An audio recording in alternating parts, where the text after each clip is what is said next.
before you watch the video. Subscribe the channel now. Yes, right now.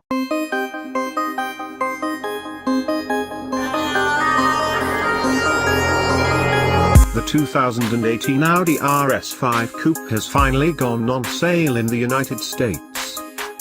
Priced from $69,900, the RS5 features an aggressive exterior with larger air intakes and a unique single-frame grille. The model has also been equipped with oval exhaust tips, a rear spoiler and RS-specific diffuser.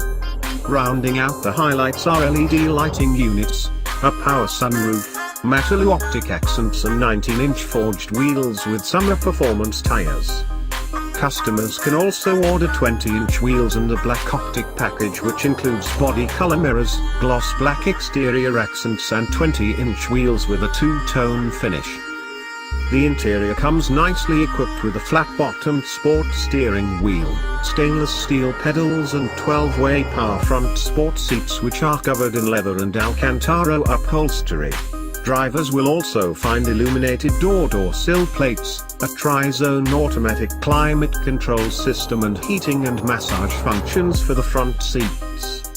An assortment of different options will be available including a 12.3-inch Audi virtual cockpit, a 19-speaker Bang & Olufsen audio system and a color head-up display. Buyers can also order an MMI navigation plus infotainment system. The standard model comes with a handful of driver assistance systems including side assist, rear cross-traffic assist and a pre-sense city system which can automatically brake the vehicle if a potential collision is detected. Customers can also order active lane assist, high beam assist, traffic sign recognition and an adaptive cruise control system with traffic jam assist.